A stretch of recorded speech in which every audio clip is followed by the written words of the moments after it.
નમસ્કાર.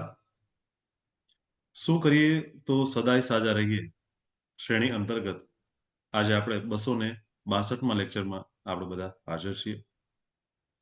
કેવી રીતે જીવનને આપણે વધારે સારી રીતે જીવી શકીએ અને કેવી રીતે આપણા જીવનના દુઃખો છે એને દૂર કરી શકીએ એના માટે આપણે આ સિરીઝ ચલાવી રહ્યા છે. જેની અંતર્ગત આપણે રાજકોટના અને રાજકોટની બહારના એક્સપર્ટ ડોક્ટર્સને આપણે બોલાવે છે અને લેક્ચર સિરીઝને આપણે વધારે સમૃદ્ધ કરી રહ્યા છીએ. આજે એ જ લેક્ચર સિરીઝમાં આપણી સાથે ડોક્ટર કુણાલ વાઘેલા અને ડોક્ટર પ્રાર્થના રાઠોડ આપણી પાસે હાજર છે. આજે ડોક્ટર કુણાલ હાલ અત્યારે ગિરિરાજ હોસ્પિટલ કુવાડવામાં સેવા દઈ રહ્યા છે. ડોક્ટર કુણાલે પોતાનું MBBS બરોડા મેડિકલ કોલેજ અને MD તેજસ હોસ્પિટલ જયપુરથી કરેલ છે. સરે પોતાની સેવા સેલ્બી હોસ્પિટલ, મેટ્રોમાસ હોસ્પિટલ, ઇન્ડસ હોસ્પિટલ જેવી નામાંકિત હોસ્પિટલમાં સરે સેવા દઈ ચૂકેલ છે અને સ્ટાર ડોક્ટર ઓફ સૌરાષ્ટ્રનો એવોર્ડ પણ 2023માં સરને મળેલ છે. અને હાલ સર અત્યારે કુવાડાના લોકોને મદદ થાય તે માટે કુવાડાની અંદર ગિરિરાજ હોસ્પિટલમાં કન્સલ્ટન્ટ ફિઝિશિયન તરીકે સેવા દઈ રહ્યા છે. સાથે સાથે આપણી સાથે આજે ડોક્ટર પ્રાર્થના રાઠોડ પણ છે, જેઓ સુરતમાં અત્યારે સિમેર હોસ્પિટલમાં સેવા દઈ રહ્યા છે. મેડમે પોતાનું MBBS સાયકેટ્રીમાં કરેલું છે અને MD પણ સ્વિમેર હોસ્પિટલ ત્યાંથી કરેલું છે. મેડમ પણ આપણી સાથે આપણે હાજર છે. ડોક્ટર કુણાલ સર અને પ્રાર્થના મેડમ આપણને આજે સ્ટ્રેસમાંથી કેવી રીતે આપણે આપણું જીવન છે એ સારી રીતે કરી શકીએ એના માટે આપણને મદદ કરશે કે રિલીફ ફ્રોમ સ્ટ્રેસ. આપણું જીવન અત્યારે જે સ્ટ્રેસમય જે પરિસ્થિતિઓ બની રહી છે, આપણા જીવનમાં જે સમસ્યા ઊભી થઈ રહી છે, સાયકોસોમેટિક ડિસઓર્ડર આવી રહ્યા છે, આવી બધી સમસ્યાઓમાં કેવી રીતે આપણું જીવન છે એ વ્યવસ્થિત અને સારું બનાવી શકીએ તેના માટેનો આજનો આ લેક્ચર રહેશે. હું રિક્વેસ્ટ કરીશ કુણાલ સરને કે સર આપનું લેક્ચર ડિલિવર કરે. Over to Kunal sir. Good morning બધાને. Thank you for live team મને અહીંયા બોલાયો અને થોડાક મારા વ્યૂ શેર કરવાનો ચાન્સ આપ્યો છે. તો આજનો આપણો લેક્ચર છે રિલીફ ફ્રોમ સ્ટ્રેસ. આજે હું ડોક્ટર કુણાલ વાઘેલા ગિરિરાજ હોસ્પિટલમાં સેવા આપું છું કુવાડવા ખાતે. આપણને બધાને ખબર છે કે સ્ટ્રેસ શું છે. સ્ટ્રેસ એ એક જાતની બીમારી છે. એ બીમારીનું કારણ એ છે ને પોતે બીમારી એ છે. સ્ટ્રેસ ખાલી ને ખાલી એ ડિપ્રેશન કે મેનિયા કે આપણે બાયપોલર ડિસઓર્ડર એને આપણે એકને ન કહી શકીએ, પણ જીવનના તબક્કે તબક્કે લોકો સ્ટ્રેસમાંથી પાસ થતા હોય છે. અમુક સ્ટ્રેસ છે એ થોડાક મિનિટો થોડાક ક્ષણો માટે રહેતું હોય છે અને બાકીનું સ્ટ્રેસ જેને આપણે ફિઝિયોલોજીકલ સ્ટ્રેસ કહીએ છીએ એમાંથી ડેરિવેટિવ છે પેથોલોજીકલ સ્ટ્રેસ, જે જીવનના વધારે સમય માટે રહેતું હોય છે. તો હવે સ્ટ્રેસ તરફ આગળ વધીએ એની પહેલા હું એક તમને સ્ટોરી કહું છું. હું as a physician Giriraj hospital કુવાડવામાં કામ કરું છું. તો મારી પાસે મોટા ભાગે ફિઝિકલ લોકો આવતા હોય છે કે જેને ફિઝિકલી કઈ ને કઈ તકલીફ હોય છે. એવા જ તે કુવાડવા ઇન્ડસ્ટ્રીયલ એરિયા છે, એટલે એમાં જ તે એક લિસ્ટેડ કંપની કે જે બહુ સારું પરફોર્મન્સ કરતી હતી અને છેલ્લા 3-4 મહિનાથી એમના જે સેન્ટ્રલ હેડ હતા એ ઘણા વખતથી કઈ ને કઈ દુખાવાથી કે કોઈને કોઈ તકલીફથી અલગ અલગ ડોક્ટર પાસે આવતા હતા. એટલે મારી પાસે આવ્યા ત્યારે એમની પાસે લગભગ 7 થી 8 સ્લાઇડ હતી કે જેમાં એને વિવિધ પ્રકારના, ક્યારેક કમરના દુખાવા સાથે આવે તો પછી ઓર્થોપેડિક પાસે જાય, ઘણીવાર એ માથાના દુખાવા સાથે આવે તો એ ન્યુરોલોજીસ્ટ પાસે જાય ને બધું એમને કરાવેલું. બધા રિપોર્ટે MRI કરાવેલા અને બધા CT સ્કેન ખાસ કરાવડાવેલા, પણ એને રિલીફ હજી સુધી મળતો નહોતો. અને છેલ્લા 1 મહિનામાં એને 7 થી 8 રજા હર મહિનામાં લેતા હતા કે ભાઈ મને મજા નથી, મારે આવું નથી, એટલે કઈ ને કઈ રીતે કામ ટાળતા હતા. જયારે મારી પાસે આવ્યા એટલે મેં કીધું કે ભાઈ મને એવું લાગે છે તમે અંડરલાઈન ડિપ્રેશન છે. મેં અડધી કલાક એમની સાથે ટોક કર્યું, અડધી કલાક મેં એને કાઉન્સેલિંગ કર્યું. મેં કીધું આ છે ને 4 ગોળી તમારે લેવાની છે, કરીબ 8 દિવસ લેજો. એ પણ મને તો કઈ છે જ નહીં. એટલે મોટા ભાગનો પ્રતિસાદ એવો હોય છે કે મને તો કઈ છે જ નહીં. છતાં મેં કીધું આટલી ગોળી લીધી છે તો હવે 4-5 દિવસ વધારે આ ગોળી લઈ લો એમ. એટલે મેં એને ગોળી પ્રિસ્ક્રાઇબ કરી અને પછી આજે 1 મહિના પછી મારી પાસે ગઈકાલે શનિવારે ફોલોઅપમાં આવ્યા હતા. તો જે દિવસે આવ્યા હતા એ દિવસે રડતા હતા. અને કાલે મળ્યા છતાંય ત્યારે રડતા હતા. એટલે બે વચ્ચેનો તફાવત એટલો જ હતો કે જ્યારે પહેલી વાર આવ્યા ત્યારે એના આંખમાં દુઃખના આંસુ હતા અને ગઈકાલે આવ્યા કે સુખના આંસુ છે. એને કીધું કે હવે મારું કાર્યક્ષમતા વધી ગઈ છે, હું રોજે રોજ હાજર રહું છું, મારી કંપનીને છેલ્લા ક્વાર્ટરમાં મેં વધારેમાં વધારે પ્રોફિટ ને બેનિફિટ મળ્યો છે, અને હું મારા સહ અધ્યાયો વાળા કે જે એમ્પ્લોઈઝ છે એમને બી હું મોટિવેટ કરું છું કે બધા લોકો કેવી રીતે આગળ વધી શકે. તો આ છે કે એક મહિનામાં જ આટલું પરિણામ આવ્યું છે એનું. તો ઘણીવાર સ્ટ્રેસમાંથી ડિસ્ટ્રેસ થવું ખૂબ જ અગત્યનું હોય છે. તો આમ જુઓ તો સ્ટ્રેસ, દુઃખ એ સિક્કાની બે બાજુનો ભાગ છે. તમે એક કાંટો તમે ઘડિયાળનો લ્યો તો એ એક બાજુ દુઃખ તરફ જાય ને એક બાજુ સ્ટ્રેસ તરફ જાય. તો કઈ ને કઈ આપણે જિંદગીમાં સ્ટ્રેસ, તણાવનો ભાગ આપણે બનેલા આવતા હોઈએ છીએ. તો એમાંથી આપણે રિલીફ કેમ થાય? મારો જે ગોલ છે એ તમને ને તમને એક આમાંથી બહાર કેવી રીતે અવાય, તમારું સેલ્ફ ડાયગ્નોસિસ કેવી રીતે કરી શકો અને સેલ્ફ ટ્રીટમેન્ટ કેવી રીતે કરી શકો એનો પણ અભિપ્રાય રહેશે. તો સ્ટ્રેસ છે એ ફિઝિકલ, ઇમોશનલ, સાયકોલોજીકલ સ્ટ્રેનમાંથી આવે છે. હવે તમે માનો છો કે સ્ટ્રેસ, આપણે કોઈકને કહીએ કે ભાઈ તમને થોડુંક ડિપ્રેશનનો તમારે હોય એવું લાગે છે અંડરલાઈન. સપોઝ મેં આ સેન્ટ્રલ એડને જે કાઉન્સેલિંગ કર્યું તો એમાં મેં કીધું તો એવું કંઈક મારે એનું ડિપ્રેશન, મારી પાસે ઘર છે, બંગલો છે અને લગભગ વાર્ષિક એની મંથલી આવક 3.5 લાખ રૂપિયા જેટલી છે, તો મારે એનું ડિપ્રેશન, પણ છતાંય ડિપ્રેશન ના હોઈ શકે. બરાબર છે. તો આજે જ ફેમસ સેલિબ્રિટીઝ છે કે જે ડિપ્રેશનનો શિકાર બનેલા છે. એના વિશે હું તમને જરાક કહીશ.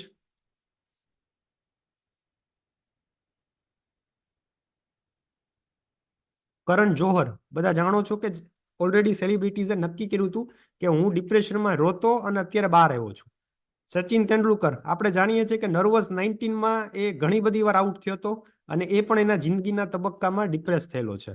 આની સાથે જ તે એક બીજો ક્રિકેટનો ખેલાડી કે જે સૌરવ ગાંગુલી, એ હમણાં જ તે એને ટ્રિપલ વેસલ ડિઝીઝ કે સ્ટ્રેસમાંથી એક ઇમોશનલ ને ફિઝિકલ સ્ટ્રેસમાંથી એને ખરેખર રોગ થયો ત્યારે કોરોનરી આર્ટરીની બાયપાસ કરાવડાવી અને એ સર્વાઈવ થયું. એની પાછળનું કારણ શું? તો એનું પાછળનું કારણ પણ એ જ હતું કે સ્ટ્રેસ છે. હની સિંહ,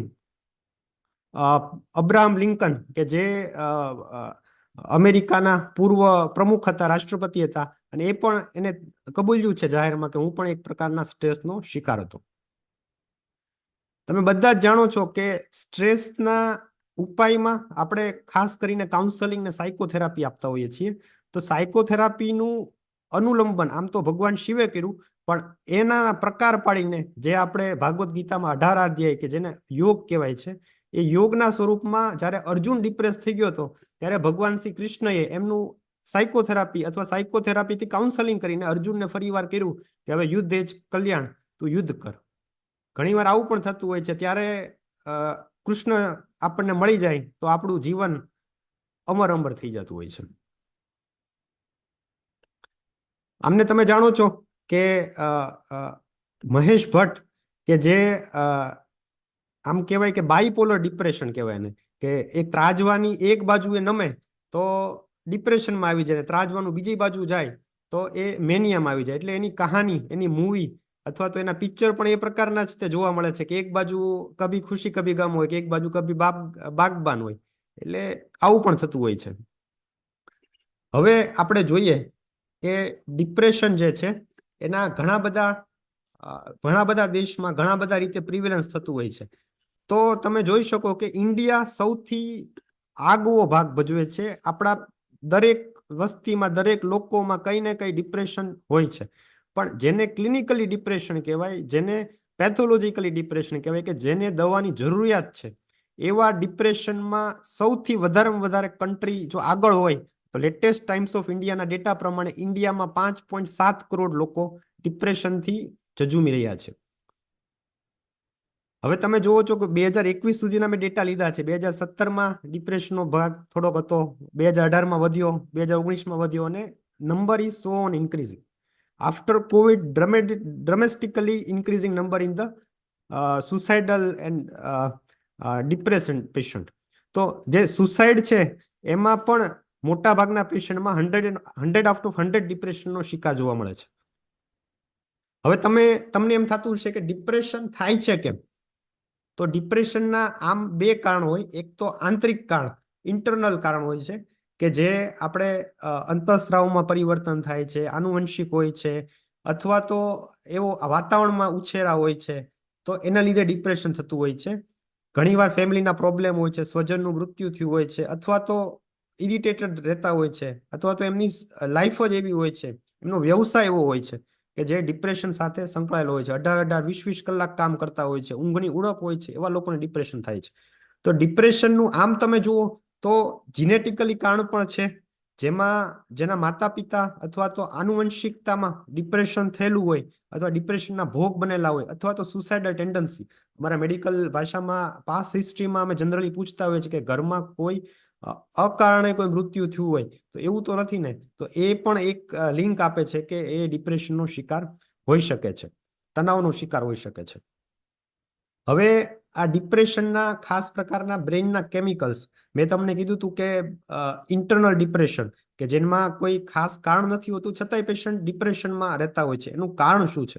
તો એના ડિપ્રેશનના ઘણા બધા હોર્મોન્સ, ઘણા બધા કેમિકલ, ઘણા બધા રસાયણો જવાબદાર હોય છે, જેમાં એક છે આ સિરોટોનિન. સિરોટોનિન એક એવી વસ્તુ છે કે જે તમને ફિલિંગ વેલ બીંગ નામની વસ્તુ આપે, કે તમે ખુશ છો એવું આપણને અનુવાદ કરાવડાવે. પણ જો સિરોટોનિનનું પ્રમાણ તમારા શરીરમાં, તમારા મગજમાં કે રસાયણો સમહાવ રિલીઝ થતા ના હોય, તો તમે as a part of depression કે સિરોટોનિન, લો લેવલ સિરોટોનિન ડિપ્રેશન તમે કરાવી શકો છો. ડિપ્રેશનના લક્ષણ ક્યાં? તો સૌથી પહેલું લક્ષણ એ છે કે તમે જે રોજે રોજ કામ કરો છો, જેમાં તમને આનંદનો અનુભવ થાય છે, એ તમે આનંદિત નથી થઈ શકતા કોઈ કારણોસર. તો એ વસ્તુને સૌથી પહેલા ડિપ્રેશન આપણે અનુભવી શકીએ છીએ કે એમાં આ પેશન્ટને ડિપ્રેશન હોઈ શકે છે. અથવા તો આપણા રોજિંદી જીવનમાં જે તમને મજા આવતી હતી, હવે મજા નથી આવતી એનું. હવે ડિપ્રેશન અથવા તો સ્ટ્રેસ અથવા તો માનસિક રોગ એ આપણને કેમ એક પ્રકારનું મનનું ફ્રેક્ચર જ છે. આપણે ફિઝિકલી કઈ તાવ આવે કે શરદી થાય તો તરત ડોક્ટર પાસે દવા લેવા જઈએ છીએ, પણ આ જ વસ્તુ જ્યારે તમને મજા નથી આવતી તો એનું કોઈ આપણે ઈલાજ નથી કરતા, કે એમાં કોઈ બ્રેક નથી લેતા. કોઈ દિવસ ઓર્થોપેડિકમાં આપણે દેખાડવા જઈએ કે ભાઈ હાડકાનું ફ્રેક્ચર થઈ ગયું છે, તો ઓર્થોપેડિક કે રેસ્ટ લેવાનું, તો આપણે રેસ્ટ લઈએ છીએ. કાલે જ હાડકું ભાંગી ગયું હોય તો આજે આપણે કામ નથી કરતા. કેમ કે એમાં થોડો બ્રેક લેવાનો હોય છે. સેમ વસ્તુ કોઈ પણ મનનું પણ કોઈ કારણ હોય તો મનની પણ પટ્ટી કરાવવી પડે, મનની પણ દવાઓ લેવી પડે, અથવા તો વિધાઉટ દવા એ તમને એમાં તમારે ખાસ પ્રકારના જે આપણા વિશેષ પ્રકારમાં અનુવાદન છે, અનુવાદન આપણે ફોલો કરતા હોઈએ છીએ, અથવા તો નિયમોનું પાલન કરતા હોઈએ છીએ. દરેક વખતે હતાશ રહે, પર્સનલ પ્રોફેશનલ લાઈફમાં ખુશ ન રહે, કારણ વગર રડતા રહે, નિરાશાજનક વાતો કરે, કંઈ પણ કહો ભાઈ આ બધું મારા લીધે જ થયું છે, હું જ છું કે આની પાછળનું કારણ મારાથી જ થયું હશે, દરેક વાતની જાતને બ્લેમ કરે. હવે અમારી પાસે પણ ઇમરજન્સીમાં ઘણા બધા પેશન્ટો આવતા હોય છે. એમાંના ઘણા બધા આપણે કહીએ કે ભાઈ થોડાક વહેલા લાવ્યા હોત તો એમનું કદાચ, કેમ કે મોટાભાગના કાર્ડિયાક એરેસ્ટ જોડે આવતા હોય છે, થોડાક વહેલા લાવ્યા હોત તો બચી જાત, તો એ બ્લેમ કરે કે ભાઈ હું જ ન લાવ્યો, મેં જ તે પેલા છાતીના ફૂટા કે છાતીના ECG કે એવું કંઈ ન કરાવડાવ્યું, એટલે આનું મૃત્યુનું કારણ હું જ છું.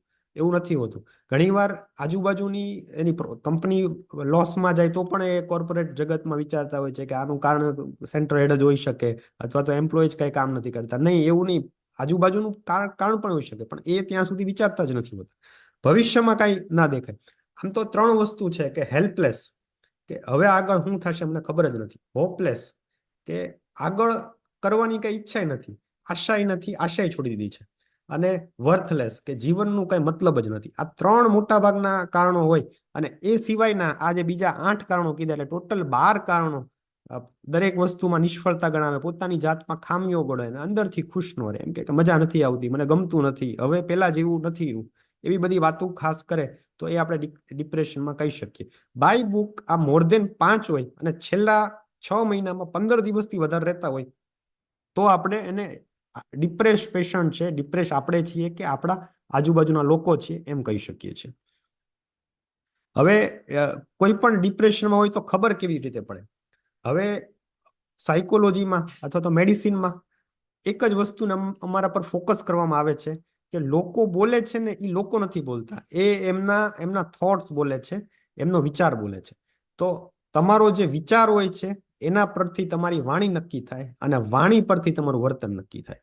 તો આ 3 વસ્તુ છે, ટ્રાયડ છે, કે જેમાં આપણે માની શકીએ કે આમાં આપણામાં કે આપણી આજુબાજુમાં વાણીમાં પરિવર્તન થયો છે, અથવા તો વિચારોમાં પરિવર્તન થયો છે, અથવા તો એના વર્તનમાં પરિવર્તન થયો છે, કે જેથી એ કંઈક ડિસઓર્ડરથી અથવા તો કંઈક રોગથી પરિણમવા જઈ રહ્યો છે, એવું આપણે કહી શકીએ. એકલા અતુલા રહે, કે લોકો સાથે વાત ઓછી કરે, કે મને એકલો જ રહેવા દો ને, મારે કોઈ યારે નથી જવું, સોશિયલી ઇન્ટરેક્ટિવ ઓછો થાય, કે ના મારે સોશિયલી નથી જવું, મારે કોઈ લગ્ન પ્રસંગમાં હાજરી ન આપે, ને ઘરમાં એકાંતમાં અતૂટા પણ રહી જાય. ઘણી વાર એવું થતું હોય છે કે એ એવું વિચારે કે ભાઈ એક પેથોનોમિક સિમ્ટમ્સ એવો છે કે અડધી રાત સુધી ઊંઘ ન આવે, વહેલી સવારે ઊંઘ ઉડી જાય, અને ઊંઘ ઉડ્યા પછી એવું વિચારે કે ભાઈ દિવસ પડ્યો જ હું કામ, ભગવાને પ્રકાશ આપ્યો જ શું કામ. એટલે એવી વસ્તુ પણ એમાં આગળ વધતી હોય છે, અને એ લાંબા સમય જઈને ડિપ્રેશનમાં આગળ વધે છે. ડિપ્રેશનમાં અત્યારે છે ને મોબાઈલનો યુગ છે, ટેકનોલોજીનો યુગ છે, પણ અડધી અડધી રાત સુધી ટેકનોલોજીનો ઉપયોગ, મોબાઈલનો ઉપયોગ કરે છે, અને ટેક્સ્ટમાં ઘણા લોકો મેસેજ મોકલે છે એકબીજાને, કે એમાંથી આપણે પકડી શકતા હોઈએ છીએ કે એઝ અ ફિઝિશિયન મારે એ પણ પકડી લેવાનું હોય છે કે આ પેશન્ટ કદાચ ચેટિંગમાંથી, અમે અમુક ચેટ્સ જોઈએ તો ખબર પડી જાય કે ચેટિંગમાં એવી વાતો કરતા હોય કે દરેક વાતમાં ખામી ગણાવે, હવે કોઈ આશા નથી રહી ગઈ, this is my last bye for you, I will not remember you, આવી બધી વાતો કરતા હોય, અથવા તો I will lost in somewhere else life. તો એ પણ એક ડિપ્રેશનનું એક સાઇન હોય છે, એવું આપણે માની શકીએ છીએ. હવે આપણા શરીરમાં, આપણા મગજમાં ઘણા બધા, મેં તમને પાછળ વાત કરી કે ઘણા બધા કેમિકલ્સ હોય છે, એમાંનું એક કેમિકલ્સ જે સિરોટોનિન ઘટી જાય તોય તકલીફ થાય છે. એની જોડે જોડે ડોપામિન એક એવી વસ્તુ છે કે જે તમને ફિલિંગ વેલબિંગની જોડે તમને એન્થુઝાસ્ટિક રાખવામાં હેલ્પ કરે છે.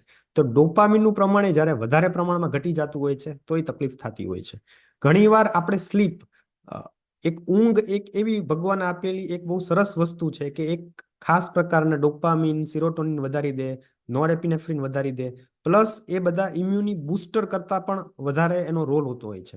હવે 1964માં ફાધર વોલ્સ છે, કે જે પ્રોફેસર વોલ્સ રહી ચૂક્યા છીએ, અને એ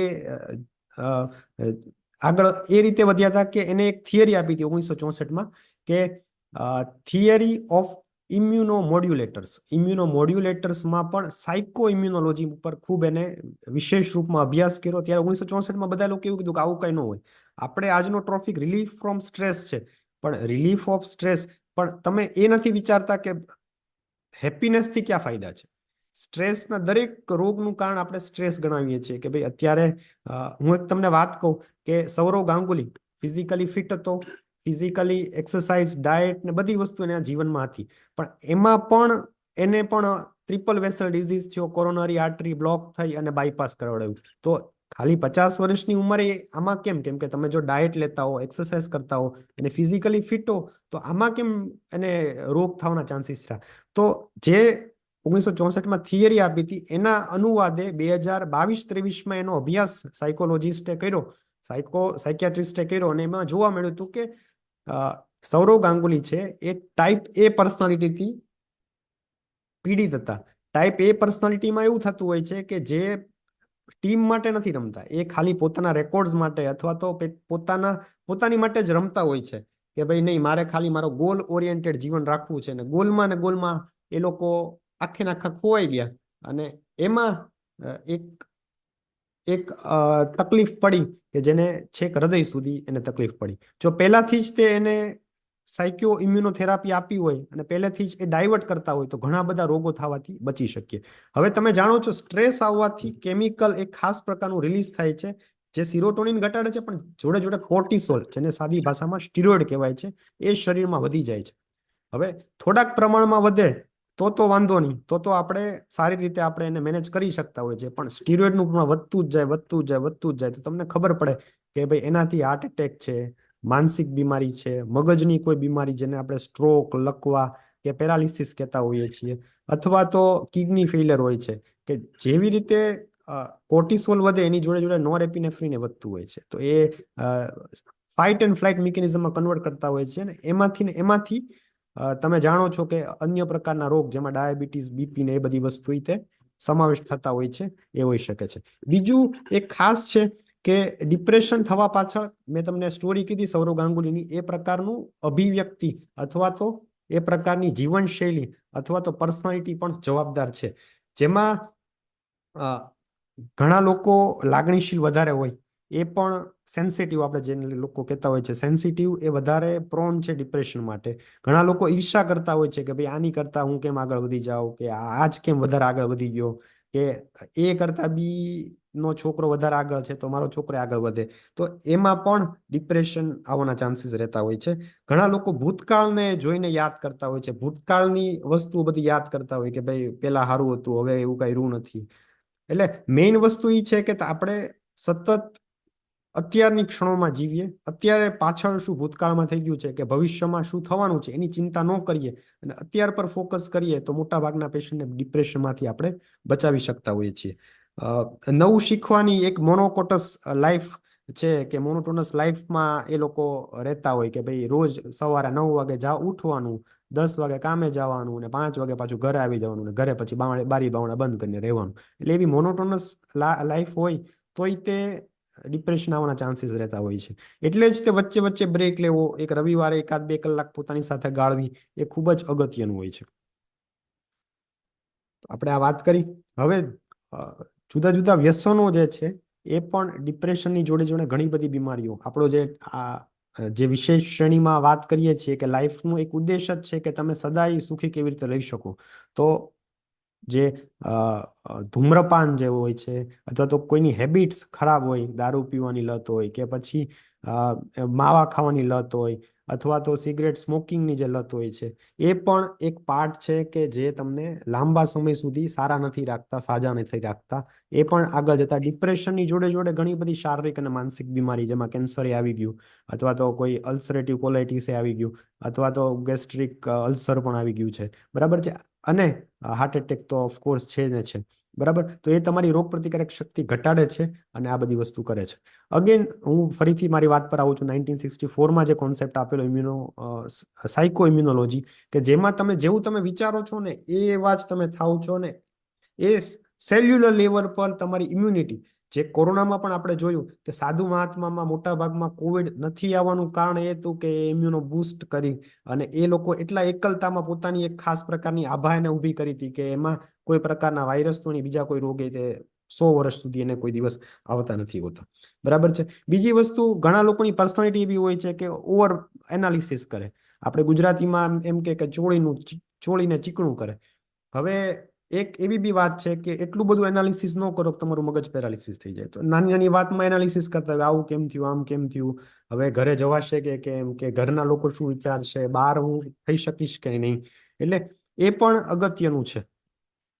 હવે ખાસ ઉપાય તરફ આપણે આગળ વધીએ છીએ. એ પહેલા હું ખાલી એક જ વાત કહેવા માંગુ છું. એક સ્ટાન્ઝા છે કે જે એક કવિએ લખેલી એક વાત છે કે જે આપણને એક, તમે કહો કે ફિટનેસ મંત્ર અથવા તો ડિસ્ટ્રેસ લાઈફ, આપણે સ્ટ્રેસ રિલીફનું જે વાત છે, ડિસ્ટ્રેસ લાઈફમાં ખૂબ જ અગત્યનું છે. જો આપણે રોજે રોજે થોડું ઘણું આમાંથી એકાદ લીટી મગજમાં ઉતારીએ, ઓફકોર્સ ભગવાન કૃષ્ણએ જે કહ્યું છે ગીતામાં, એ યોગ તો આપણે રોજે રોજ કરીએ, ઉતારીએ મગજમાં, પણ એની જોડે જોડે એક સ્ટાન્ઝા પણ મને ગમ્યો, એટલે મેં આજે તમારા બધા લાઈફના મેમ્બરો સાથે હું શેર કરીશ. યા તો કબૂલ કર, या तो कबूल कर मेरे कमजोरियों के साथ, या मुझे छोड़ दे मेरे तन्हाइयों के साथ. या तो कबूल कर मेरी कमजोरियों के साथ, या छोड़ दे मेरी तन्हाइयों के साथ. लाजिम नहीं, आ સાંભળજો ભાઈ, लाजिम नहीं कि हर कोई हो कामयाब ही, लाजिम नहीं हर कोई हो कामयाब ही, जीना भी सीख लीजिए नाकामियों के साथ. ભલે આગળ નિષ્ફળતા મળે, આપણને ખબર છે કે આપણે ખાલી પ્રયાસ જ કરવાનો આપણા હાથમાં છે. જ્યારે અર્જુને યુદ્ધ અટકાવી દીધું હતું કે ભાઈ આ બધા લોકો મારા જાણીતા છે, હું ડિપ્રેસ છું, હું આગળ કેવી રીતે વધુ એ મને ખબર નથી, ત્યારે કૃષ્ણ ભગવાને જે હોસલો આપ્યો હતો કે કાંઈ વાંધો નહીં, તારા હાથમાં તો ખાલી ને ખાલી કામ કરવાનું છે, બાકી 18,000ની સેનાની સામે તારે એકલા લડવાનું છે. તો લાજિમ નહીં હર કોઈ હો કામયાબ. ઘણીવાર આપણે કામ કરતા હોય છે, જેવી રીતે અમિતાભ બચ્ચને તે એક વખત ઓલ ઇન્ડિયા રેડિયો સ્ટેશનમાંથી ના પાડી દીધી, તમે આગળ નહીં વધી શકો. આજે વિચારો કે 75 યરની એજે તે એટલો જ કાર્યક્ષમ છે. મોરારી બાપુ જે છે એ પણ 10મા ધોરણમાં 2-3 ટ્રાય પાસ થયા હતા અને એની પછી ભણવાનું મૂકી દીધું. પણ અત્યારે તમે જો શ્રેષ્ઠ વક્તામાં, અત્યારે ભગવાન રામનું મંદિર બન્યું ત્યારે પણ એમને એઝ અ સ્પેશિયલ ગેસ્ટમાં ઇન્વાઇટ કર્યા હતા. તો એવું પણ બની શકે. लाजिम नहीं कि हर कोई हो कामयाबी, जीना भी सीख लीजिए नाकामियों के साथ. जिद्दो जहद में जोश था, जिद्दो जहद में जोश था, जीने का लुफ्त था, मुश्केली में पड़ गया हूँ इस आसानियों के साथ. તો આ સાથે હું મારું નાનકડું એવું ટોક પૂરું કરું છું ને. ડોક્ટર પ્રાર્થના રાઠોડ કે જે સિવિયર મેડિકલ કોલેજમાં અત્યારે એઝ અ સાયકિયાટ્રિસ્ટ ડ્યુટી કરે છે. હવે ડિપ્રેશનમાંથી બહાર કેવી રીતે નીકળવું, અત્યારે મેં જે ઇન્ટ્રોડક્શન અને અત્યારની જે વાત કરી એમાં ડિપ્રેશન શું છે, ડિપ્રેશનમાં આપણે કેવી રીતે પારખી શકીએ, કે એના જવાબદાર રસાયણો ક્યાં ક્યાં છે, એની જોડે જોડે હવે આગળ કેમ વધવું, કેવી રીતે ડિપ્રેશનમાંથી બહાર નીકળવું અને ડિપ્રેશનને ટાળવાના ઉપાયો ક્યાં ક્યાં છે. Doctor Prarthana Rathod, over to you.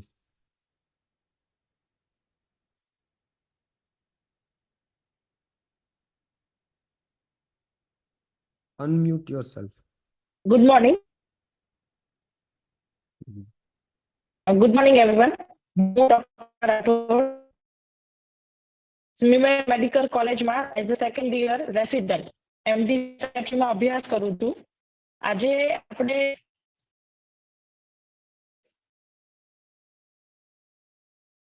Hello આવે છે સ્પીક. ડોક્ટર બહુ સરસ વાત કરી.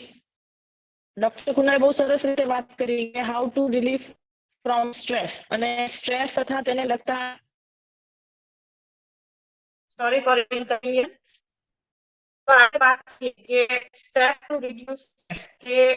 બધા લોકોના જીવનમાં ક્યાંક ને ક્યાંક લેવલે અલગ અલગ પ્રકારના ચિંતા તણાવ થતી રહેતી હોય છે. તો આપણે કેવા કેવા કારણો વિચારી શકીએ કે આપણા જીવનમાં જે ચિંતા છે તેને ઓછી કરી શકીએ, તણાવને ઓછું કરી શકીએ અને એના રિલેટેડ અમુક મહત્વના પગલા ભરી શકીએ. તો પહેલું છે કે થિંક અબાઉટ યોર સ્ટ્રેસ. તમારા જીવનમાં શું ચિંતા, શું તણાવ છે એ વિચારો. કે વિદ્યાર્થી છે, સ્કૂલમાં જતા છોકરા છે, એના જીવનમાં હોય કે ભણવાનું બહુ સ્ટ્રેસ છે. કોલેજ જતા વિદ્યાર્થીઓ છે કે એમના જીવનમાં છે કે નોકરી મળશે કે મેરેજ લાઈફની કોઈ ઇશ્યુઝ છે, એ લોકોને ઓલરેડી ફાઇનાન્શિયલ ઇશ્યુ હોય, ફેમિલી પ્રોબ્લેમ્સ ચાલતા હોય તો રિલેટેડ કોઈ સ્ટ્રેસ રહેતો હોય છે. અને પછી બાકીનું જોઈએ તો હવે આપણે સ્ટ્રેસને કેવી રીતે ઓછો કરી શકીએ. તો પહેલો પોઈન્ટ છે કે લાઇફસ્ટાઇલ ચેન્જ.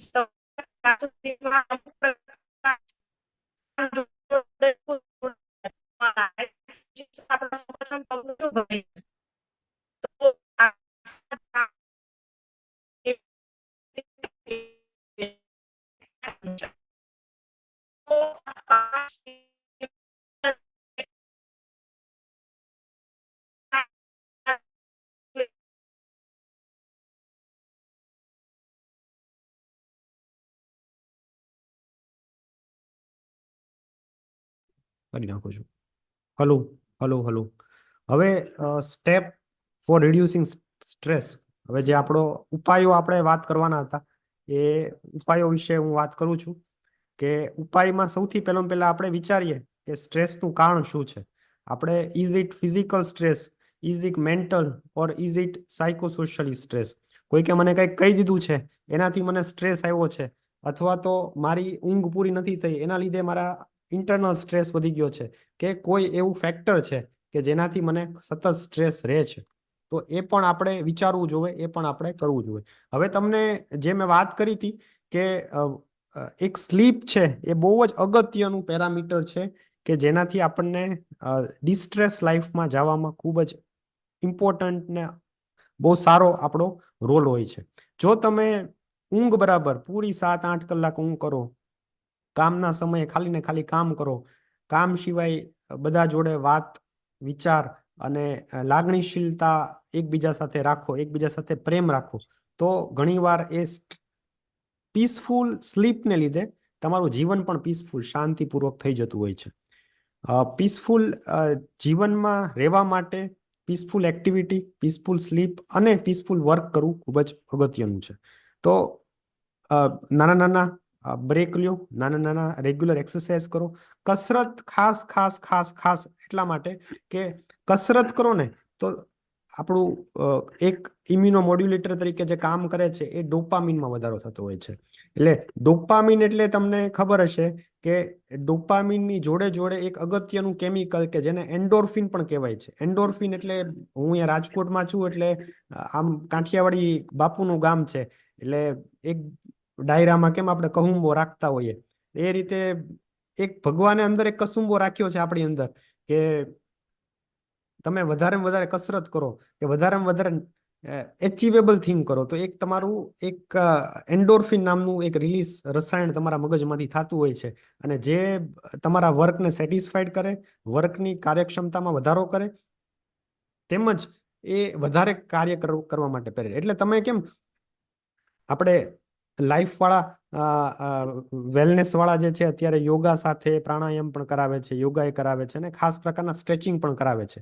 તો એનાથી થાય એવું કે જો રેગ્યુલર એક વાર નહીં પણ અનેક વાર એકને એક ક્રિયામાં તમે કર્યા રાખો તો એ ઓફકોર્સ એન્ડોર્ફિન તમારું રિલીઝ થવાનું જ છે ને ટેમ્પરરી તમને ખૂબ ખૂબ ખૂબ ખુશ રાખે. એટલે એક સેન્સ ઓફ બીંગ હેપી ની લાગણી અનુભવ કરાવતા હોય છે. હવે તમે જોશો કે ધ્યાન, યોગ, પ્રાણાયામથી ફાયદો શું થાય. આપણા યોગીઓ વર્ષો સુધી ધ્યાન કરતા રહ્યા હતા, સાલો સુધી ધ્યાન કરતા રહ્યા હતા. તો ક્યારે તમે કયો કે મુક્તિ મળી ગઈ અથવા તો તમે ક્યારે કયો કે પામી ગયા છે, ઈશ્વરને પામી ગયા છે. તો એ સતત એન્ડોર્ફિન કેમિકલમાં બ્રેઇનમાં કેમિકલ રસાયણો રિલીઝ થતા રહે અને તમને એટલી સરસ લાગણી અનુભવાય કે ભાઈ વાહ, અને આ જ મારું જીવન છે, મારું અહીંયા આવ્યો જીવન જીવવાનું સાર્થક એટલા માટે છે કે મેં ખૂબ આનંદ કર્યો હતો. હવે ગ્રીકની એક વાત છે. ગ્રીકની વાતમાં એ લોકોનો એવો કેમ આપણે સ્વર્ગમાં જઈએ કે નર્કમાં જઈએ એવો એક કોન્સેપ્ટ સનાતન ધર્મમાં હોય છે કે તમે સારા કાર્ય કરો તો સ્વર્ગમાં જાઓ, ખરાબ કાર્ય કરો તો નર્કમાં જાઓ. એ પ્રમાણે તમારી દિશા અને દશા નક્કી થતી હોય છે. પણ જ્યારે ગ્રીકમાં એક એવી સંસ્કૃતિ જોડાયેલી છે કે જ્યાં તમને એવું કહે છે કે ઉપર કાંઈ નથી, સ્વર્ગે અહીંયા છે, નરકે અહીંયા છે, ઉપર ખાલી ભગવાન તમને એમ જ પૂછે કે હું તને આ બ્યુટીફુલ લાઈફનો એક અનુભવ કરવા માટે, એક આત્મીયતા કરવા માટે મોકલ્યો હતો, તું ત્યાં ખુશ રહો કે નહીં. જો ખુશ રહો તો ધેટ્સ ઓલ, તારું જીવન સાર્થક છે, તારે ફરીથી યોનિઓમાં જવાની જરૂર નથી. જો નથી રહો તો તું ફરીથી એક ગુટ પહેલા ધોરણથી બાળ મંદિરથી ચાલુ કર અને છેક તારા ગ્રેજ્યુએટ લાઈફ સુધી આવ. તો હવે એમાં આપણે ડિસ્ટ્રેસ લેવા માટે ખાસ ઊંઘ બરાબર રીતે કરીએ. ઊંઘથી અગેન હું ઇમ્યુનોમોડ્યુલેટર મોડ્યુલ પર આવું છું કે ઊંઘથી મેલેટોનિન નામનું એક રસાયણ શરીરમાં ઉત્પન્ન થાય છે અને મેલેટોનિન છે કે જે તમને મેલેટોનિનનું પ્રમાણ એ આખા બોડીને ડિસ્ટ્રેસ રાખવામાં હેલ્પ કરે છે. એ જ રીતે તમારો સમયગાળો કુટુંબ સાથે આપો. કુટુંબ જોડે એટલે મમ્મી પપ્પા જોડે અથવા તો બાળકીઓ જોડે સમયગાળો અથવા તો એમાં સમયગાળો કે જેમાં તમને આનંદ આવે છે. અઠવાડિયામાં ખાલી અડધી કલાક કે 1 કલાક તમારા ફાધર મધર માટે અથવા તો બાળકીઓ માટે આપો. અથવા તો અહીંયા મેં જોયું છે વીકેન્ડ વિલાનો કોન્સેપ્ટ છે કે રવિવાર હોય એટલે 1-2 કલાક ખાલી હળવો વ્યાયામ કરવા માટે એના એક ગામડે જતા રહે છે, ત્યાં ખેતી કામ કરે છે, ત્યાં સાદું ઠંડુ દૂધ ને એ બધી વસ્તુ પીતા હોય છે. તો એ ખૂબ જ અગત્યનું છે. બેલેન્સ ડાયટ એ ખૂબ અગત્યની ભૂમિકા ભજવે છે.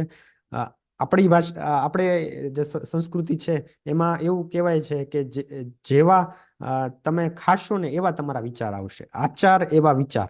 તો બને તો કાંદા લસણ વગરનું અથવા તો માંસાહાર છોડીને બટેટા કંદમૂળ ઓછા ખાઈને આપણે સાત્વિક, શુદ્ધ અને તાજું બનેલું ખોરાક આપણે ખાવાનું કરીએ. અને એક એડમાયર નેચર, એક પ્રકૃતિ એવી વસ્તુ છે કે હીલ કરે છે. મેં તમને કીધું એઝ અ ફિઝિશિયન હું તમને 3 વાત કહું કે એક સૂર્યપ્રકાશ જે તમારે કોઈ પણ જાતનો રોગ હોય, કોઈ પણ જાતનો સ્ટ્રેસ હોય એમાં હેલ્પફુલ થાય કે એમાંથી બહાર નીકળવા માટે. બીજી વસ્તુ છે પાણી તમે વધારે પીવો અથવા તો હળવું ગરમ કરેલું હુંફાળું પાણી પીવો અથવા તો એ પાણીમાં તમે રોજે રોજ એક્ટિવિટી એટલે કે સ્વિમિંગ કરો, જેથી કરીને તમે સ્ટ્રેસ લેવલમાં અથવા તો કોઈ પણ જાતના રોગમાં ઘણી ક્ષમતા વધી જાય છે આપણી રોગ પ્રતિકારક શક્તિ માટે. અને ત્રીજી વસ્તુ છે માટી.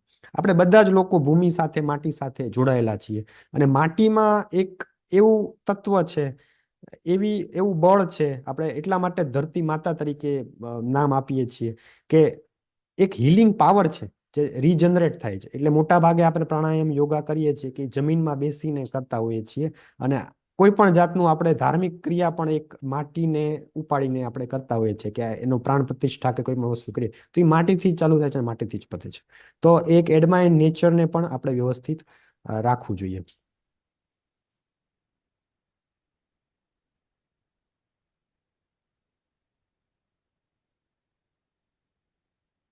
હવે આગળ વધીએ. મેં આપને કીધું કે જંક ફૂડ બને તો અવોઇડ કરવા જોઈએ. વીકલી તમે સ્ટ્રેસની એક્ટિવિટી કઈ છે કે જેનાથી તમને સ્ટ્રેસ વધારે આવે છે, એ વસ્તુને બને તો એના પર કામ કરવું જોઈએ, અને એને હેપીલી કેવી રીતે આપણે કરી શકીએ, અથવા તો એવો ટાઈમ આપવો જોઈએ કે જેમાંથી તમે ડિસ્ટ્રેસ અને ઇમ્યુનો બૂસ્ટ થાય અને સ્ટ્રેસ પણ ઘટીને તમારી ડિસ્ટ્રેસ એક્ટિવિટી ચાલુ થાય.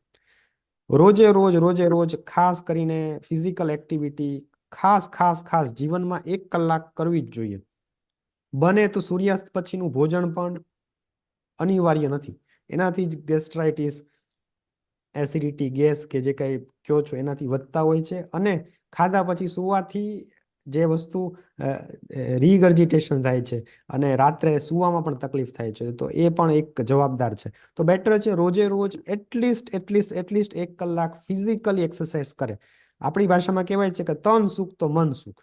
જો તમારું ફિઝિકલી સ્ટ્રક્ચર વેલ બિલ્ડ હશે, સારું હશે, રોજે રોજ તમે કસરત કરતા હશો, યોગા કરતા હશો, પ્રાણાયામ કરતા હશો, તો અચૂક તમારું મન પણ મજબૂત થઈ જશે. સ્વામી વિવેકાનંદે કીધું છે કે જો તમારે ભાગવત ગીતા વાંચવી હોય, ભાગવત ગીતાનું પઠન આગળ તમારે વ્યવસ્થિત કરવું હોય, તો સ્ટાર્ટ ફ્રોમ ફૂટબોલ ગ્રાઉન્ડ. તમે ફૂટબોલમાં ગ્રાઉન્ડમાં જઈને પહેલા 1 કલાક રોજ ફૂટબોલ રમો, પછી 1 કલાક ગીતાનું અધ્યયન કરો. તો સ્વામી વિવેકાનંદનું બી કહેવાનું એ જ હતું કે તમે પહેલા ફિઝિકલી ફિટ થાવ, પછી મેન્ટલી ફિટ થવાય. એ જ વસ્તુ ઘણા જોકિંગ કરો, હળવો પ્રાણાયામ કરો, સ્ટ્રેચિંગ કરો કે યોગા કરો, એનાથી ડેફિનેટલી તમારી વસ્તુ સારી થતી હોય છે. અને એક વસ્તુ એ છે કે તમને જે વસ્તુથી ડર લાગતો હતો, જે વસ્તુથી તમે સ્ટ્રેસફુલ એન્વાયરમેન્ટ અનુભવતા હતા, એમાં ને એમાં જ્યારે તમે એના પર કામ કરો છો, એમાં તમે એચીવ કરો છો, ત્યારે પોતાની જાતને પણ લોકો અભિવાદન આપતા હોય છે, આગળ વધવાનું વિચારતા હોય છે, અને શાબાશી આપતા હોય છે. તો એવા વખતે તમારી જાતને શાબાશી આપવી ખૂબ જ અગત્યની છે કે મેં આ ટાસ્ક તો બહુ જ અઘરો હતો, પણ એ ટાસ્ક પરિપૂર્ણ કર્યો. એટલા માટે હું મારી જાત માટે આજે હું કાંઈ નહીં તો બહાર ફરવા જાઉં, થોડું હળવું વાંચન કરું, અથવા તો મારી માટે હું ચા બનાવું. એ પણ એક ખૂબ જ અગત્યની વસ્તુ છે. તમારી સેલ્ફને ટ્રીટ કરો કે આજે મેં સારું કામ પૂરું કર્યું છે, તો હું આજે મારી રીતે ચોકલેટ ખાઉં. તો એ વસ્તુ બી ખૂબ જ સારી છે. પોતાની જાતને બદલો આપવો ને આપવો. કોપિંગ સ્કિલ એટલે તમે જે ફોકસ કરો છો, જે કામમાંથી તકલીફ થાય છે, જેને તમે આઈડેન્ટિફાઈ કર્યો છે કે આ સ્ટ્રેસર કહેવાય અમારી ભાષામાં, કે આનાથી સ્ટ્રેસ વધી જાય છે, તો એમાં તમે વર્ક કરો અને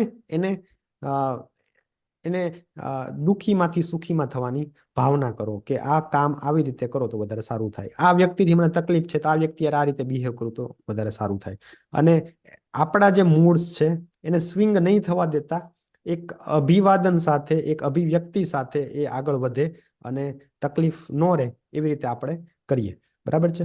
પછી તમારી જાત વિશે થોડુંક લખવાનું પણ રાખો, પ્રોબ્લેમ સોલ્વ કરવાનું પણ રાખો, અને ખાસ પ્રકારનું મ્યુઝિક, સંગીત કે કૃષ્ણ ભગવાને પણ કીધું હતું કે ઋતુમાં હું વસંત છું, વેદમાં હું સામવેદ છું. સામવેદ એટલે સંગીતનો વેદ, મ્યુઝિક છું. તો એમાં પણ આપણે આગળ વધશે.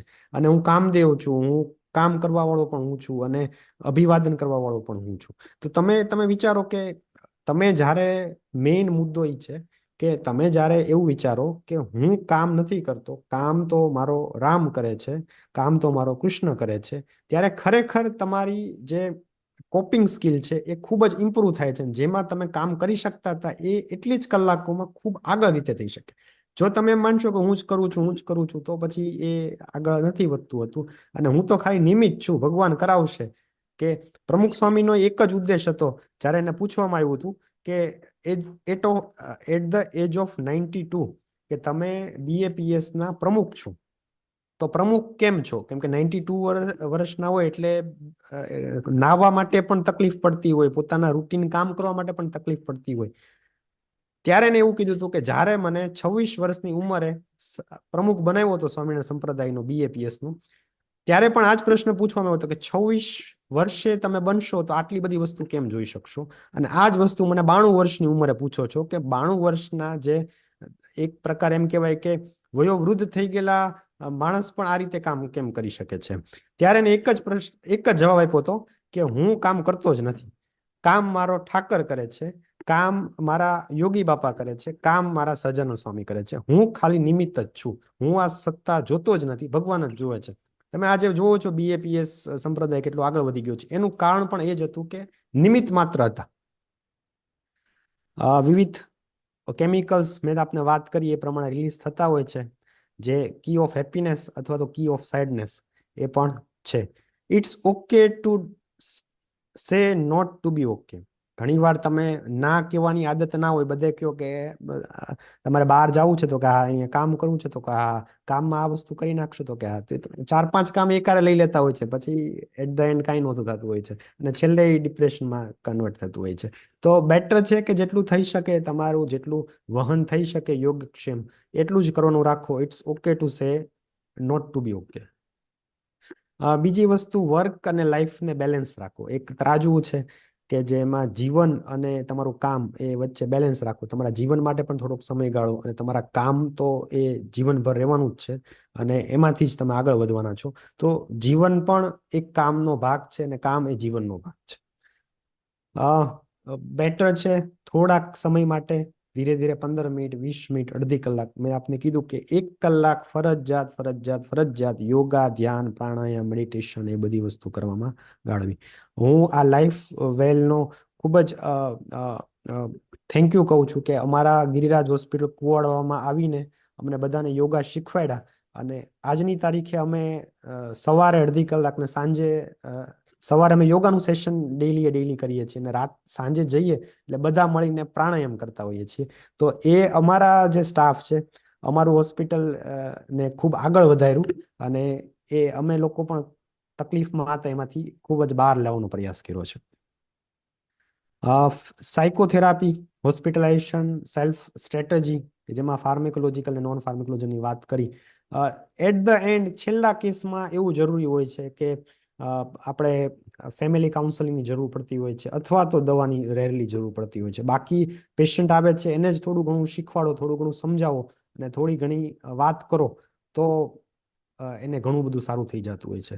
તો મેં મારી લાઈફમાં ખૂબ ડેલીને 50ની ઉપડી જોઉં છું તો એ વસ્તુ છે કે કોઈ પૂછ લે કે કિસ બાત કા ગમ है तुझे, कोई पूछ ले कि किस बात का गम है तुझे तो फिर मुझे किस बात का गम है. તો ખાલી જસ્ટ એને સપોર્ટની જરૂર હોય છે કે ભાઈ કાંઈ વાંધો નહીં, કે તું થઈ જશે, ભગવાન તારું ભલું કરશે, અમે તારી જોડે છીએ. એટલી જ વાતથી 90% તો સાજો થઈ જતો હોય છે, 10% થોડું મેડિસિન કામ કરતી હોય છે.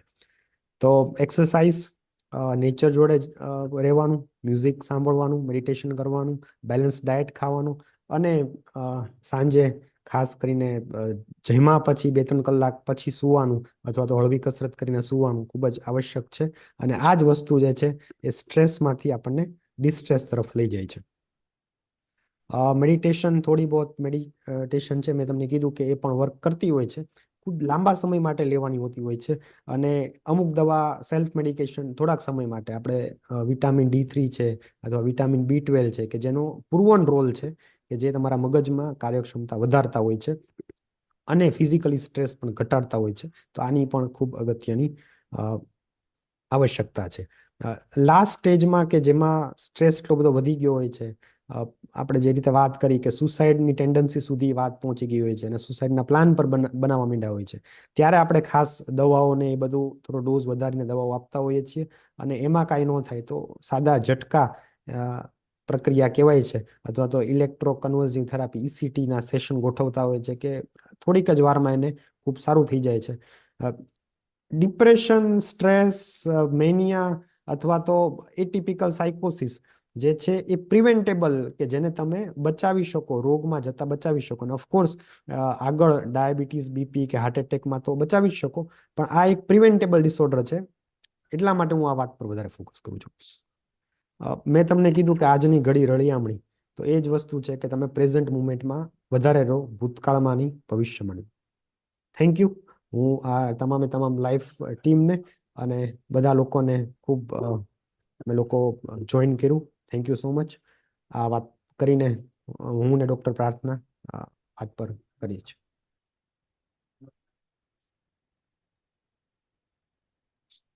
Thank you Krunal sir. પ્રાર્થના મેમ, અગર આપની પાસે સમય હોય, આપનું જો નેટ કનેક્ટ થઈ શકે તો આપ મેમ પ્લીઝ 5 થી 7 મિનિટ સ્ટ્રેસ વિશે આપ બોલી શકો. શ્યોર. Good morning. ડોક્ટર કુનાલે જે પ્રમાણે વાત કરી કે સ્ટ્રેસ એના લીધે થતા અલગ અલગ પ્રકારના શારીરિક અને માનસિક રોગો, કે ડિપ્રેશન છે, એન્ઝાયટી છે, પેનિક અટેક છે, કે હમણાંની લાઈફસ્ટાઈલમાં ઘણા બધા ચેન્જીસના કારણે જીવન દરમિયાન ઘણા બધા સ્ટ્રેસ આવતા હોય. એના લીધે આપણા શરીરમાં અમુક પ્રકારના ખાસ પ્રકારના જે હોર્મોન્સ છે, ન્યુરોટ્રાન્સમીટર્સ છે, કે જે ડોક્ટર કુનાલે વાત કરી, સિરોટોનિન છે, ડોપામિન છે, અલગ અલગ પ્રકારના આ જે અંતઃસ્ત્રાવમાં ઘટાડાને કારણે ડિપ્રેશનના લક્ષણો આવે.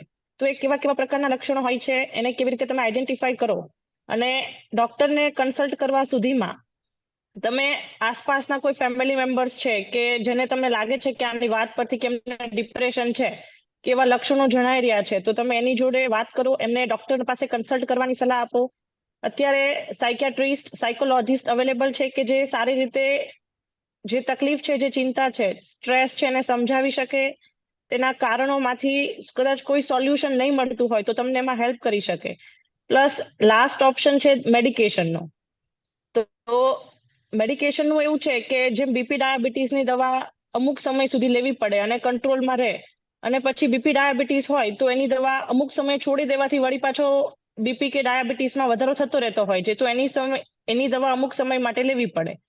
એવી જ રીતે માનસિક તકલીફ માટેની મેડિકેશનનું એવું છે કે જેમ તાવ આવે અને પેરાસિટામોલ લઈ લઈએ તો તરત તાવ ઉતરી જાય છે, 4-5 કલાકમાં એની અસર સારી થઈ જાય છે. માનસિક રોગનું એવું નથી. ડિપ્રેશન છે તો એની દવા લેવા માટે ડોક્ટરને કન્સલ્ટ કર્યા પછી ઓછામાં ઓછા 2 વીક, એટલે મતલબ કે 14 દિવસ પછી એની અસર આવે ત્યાં સુધી થોડી તમને જે મન ઉદાસ રહેતું હોય, કામ કરવાની ઈચ્છા નહીં થતી હોય, તો એના રિલેટેડ તમને થોડું સારું લાગે. પણ અમુક સમય, નિયમિત સમયનો કોર્સ કરવાથી કે 4 થી 6 વીક નો કોર્સ કરવાથી એની અમુક જે મનના અંતઃસ્ત્રાવ છે કે જેમાં વધારો થાય અને મન ખુશ રહે, પહેલા જે કામ કરવાનું ગમતું હતું એ કામ કરવામાં તમને પાછી પહેલા જેવી જ લાગણી આવે, તો એ બહુ ઇમ્પોર્ટન્ટ છે. અત્યારની માનસિક રોગની બધી જ તકલીફમાં સૌથી મહત્વની તકલીફ છે ઊંઘ નથી આવતી. બધા લોકોની તકલીફ હોય કે મને રાતના ઊંઘ નથી આવતી, બહુ વિચારો આવે છે, અડધી રાત સુધી ઊંઘ નથી આવતી, અથવા મધ્યરાત્રિએ ઊંઘ ખુલી જાય, અથવા વહેલી સવારે એવું છે કે હું 4-5 વાગે ઉઠી જાઉં છું. તો એનું શું કારણ? તો એક તો ઇમ્પોર્ટન્ટ છે સ્ટ્રેસ. આ બધાનું મૂળ કારણ છે ચિંતા, કે આપણા ડે ટુ ડે લાઈફમાં જે ચિંતા તણાવ થાય છે, તો એને જે ડોક્ટર કુનાલે આપણને બહુ સારી રીતે ટ્રીટમેન્ટ પાર્ટ સમજાવ્યો કે કયા કયા કારણો છે કે જે સ્ટ્રેસને રિડ્યુસ કરી શકે, જે આપણેથી પોસિબલ છે, ઘરે આપણે કરી શકીએ છીએ, એ કરવું બહુ આવશ્યક છે. બીજું એક છે કે આપણે આપણી જે કોપિંગ સ્ટ્રેટેજીસ છે એને કેવી રીતે સ્ટ્રેન્થન, એટલે કે મજબૂત કરી શકીએ. હવે કોઈ પણ બધાના જીવનમાં કંઈક ને કંઈક લેવલે સ્ટ્રેસ આવતો હોય છે, તો એ સ્ટ્રેસ માટે આપણું એક એડેપ્ટિવ બિહેવિયર અને એક છે માલ એડેપ્ટિવ બિહેવિયર.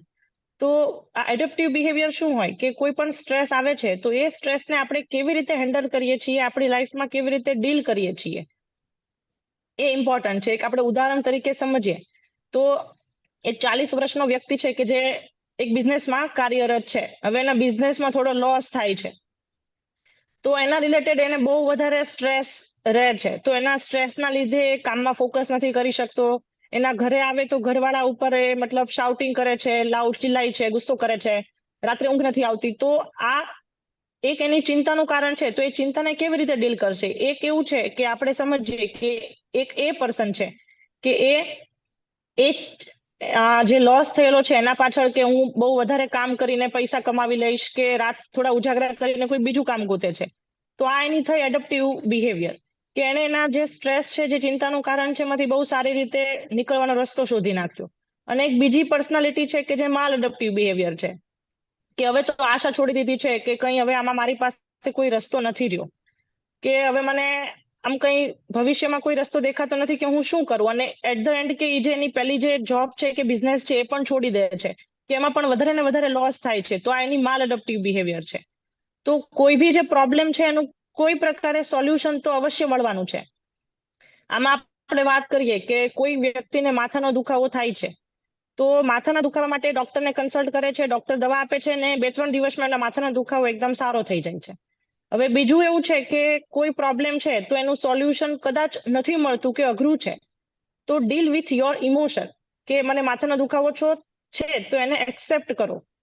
જે સ્વીકાર કરવો એ જીવનમાં એટલો જ ઇમ્પોર્ટન્ટ છે કે ચલો XYZ વ્યક્તિને માથાનો દુખાવો થાય છે તો એને બધા રિપોર્ટ્સ કરાવ્યા, નોર્મલ આવે છે. હવે MRI કરાવ્યો તો એમાં કોઈ એવું આવ્યું કે મગજની ગાંઠ છે, કે હવે દુખાવો તો રહેવાનો જ છે અને ધીમે ધીમે કદાચ ઓછો થાય, પણ આ જે મગજની ગાંઠ છે તો એને એક્સેપ્ટ કરવાનું, સ્વીકાર કરવાનું એ બહુ ઇમ્પોર્ટન્ટ છે. તો આવી જ રીતે કદાચ આપણા ભવિષ્યમાં, આપણા જીવનમાં અમુક અમુક પડાવ, અમુક અમુક એવા હોય કે એનો એક્સેપ્ટ કરવું એ આપણી માટે પણ સારું છે, આપણા આસપાસના રહેલા લોકો માટે, એન્વાયરમેન્ટ માટે સારું છે, તો એ વસ્તુ કરવાનું રાખો.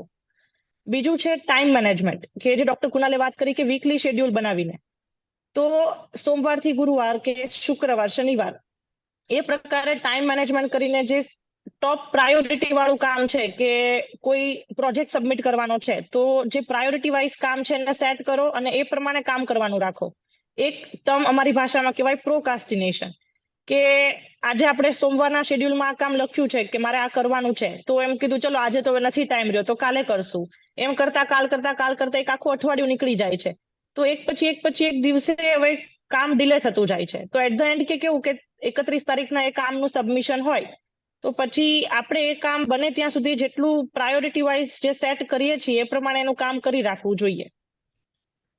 બીજું એક છે કે જે આ CBT અમારી ભાષામાં કહેવાય કે સાયકોથેરાપી, કે જે વાતચીતની સારવારથી અમુક પ્રકારની જે ડિપ્રેશન છે, એન્ઝાયટી છે, જે માઇલ્ડર ફોર્મમાં છે, ઓછા પ્રમાણમાં થોડા વિચારો આવતા હોય તો એને આપણે વિચારોનું ચેન્જીસ કરી શકીએ, કે નેગેટિવ થિંકિંગમાંથી પોઝિટિવ થિંકિંગમાં ટ્રાન્સફર કરી શકીએ. તો એ પાર્ટ છે એક સાયકોથેરાપીનો, CBT, કોગ્નિટિવ બિહેવિયર થેરાપી. તો એમાં એવું છે કે આપણું અમુકને વિચાર આવતા હોય કે હવે મારા ભવિષ્યમાં કંઈ બચ્યું નથી, આ બધું મારા લીધે ખરાબ થાય છે, જે બધું થાય છે એના લીધે હું જ જવાબદાર છું. તો આપણે એનું નેગેટિવ થિંકિંગમાંથી પોઝિટિવ થિંકિંગમાં કન્વર્ટ કરી શકીએ. આપણે વાત કરીએ કે કોરોના સમયમાં એવું હતું 2019-20ની સાલમાં કે કોરોના થયેલો, તો બધા લોકોના ઘરમાં જે લોકડાઉન થયેલું, આખો દિવસ ઘરમાં લોકો રહેતા અને વિચાર કરતા કે મને કોરોના થઈ જશે, મારા ફેમિલી મેમ્બરને કંઈક થઈ જશે, જો કોરોના થઈ જશે તો મને વેન્ટિલેટર ઉપર રાખવો પડશે કે હોસ્પિટલમાં એડમિટ કરવો પડશે, મને સારું થશે નહીં થશે, બહુ બધા વિચાર હતા. પણ એ સમયે જો લોકો એવું વિચારે કે આ કોરોના છે તો એ જનરલ એક ફ્લૂ છે, એમાં શરદી ઉધરસ, 85% લોકોને માઇલ્ડર ફોર્મમાં જે કોવિડ થાય એ થઈ શકવાની શક્યતા હતી એ સમયે, કે એમાં શરદી ઉધરસ થાય, કફ થાય, જે 5 દિવસનો એનો વાયરસનો સમયગાળો હોય એ પ્રમાણે એની જે ઇન્ક્યુબેશન પીરિયડથી માંડીને એનું રિઝોલ્યુશન પીરિયડ ગણી શકીએ. તો એ પ્રમાણે જે કોરોના છે એ સારું થવાની પણ શક્યતા હતી. 100માંથી 5% લોકોને સિવિયર ફોર્મ વાળો કોરોના થાય, કે જેને અધર કોઈ ડાયાબિટીસ છે, હાઇપરટેન્શન છે, સ્ટ્રોક છે, કોઈ કેન્સરની બીમારી છે કે કોઈ અધર બીમારી છે. તો એ 5% લોકોમાંથી 3% લોકોને વેન્ટિલેટર કે હોસ્પિટલાઇઝેશનની જરૂર પડે, ને એમાંથી 1% લોકો મૃત્યુ પામે. આવું વિચારવાને બદલે 100%માંથી ઘણા ટકા લોકો એવું વિચારે, 50થી ઉપર ટકા લોકો, કે મને કોરોના થઈ જશે, મારું શું થશે, હું બચી શકીશ કે નહીં, કે મને કોઈ વધારે મોટી બીમારી થઈ જશે. તો આ ભયમાં રહેવાથી એ સમયે ઘણા લોકોને ડિપ્રેશન છે, એન્ઝાયટી છે, પેનિક અટેક, ફ્રસ્ટ્રેશન, અલગ અલગ પ્રકારના માનસિક રોગો થયેલા, અને એના રિલેટેડ ભવિષ્યમાં પણ માનસિક રોગો થવાની શક્યતા વધી ગઈ છે. હમણાં જોઈએ તો પહેલા કરતા જે ડોક્ટર કુનાલે આંક દેખાડ્યો કે 2017ની સાલથી લઈને 2022ની સાલ સુધીમાં ડિપ્રેશન કે માનસિક રોગના જે પ્રિવલન્સ વધતો ગયો છે, એનું એક કારણ છે કે અત્યારની જે લાઈફસ્ટાઈલ છે એ બહુ વધારે હેક્ટિક થઈ ગઈ છે. તો એમાં આપણે day by day schedule wise કામ કરી અને આપણે આપણું કામ કેવી રીતે પૂરું કરી શકીએ જેનાથી સ્ટ્રેસ નહીં આવે, એ ખાસ પ્રકારે જોવું જોઈએ. Thank you.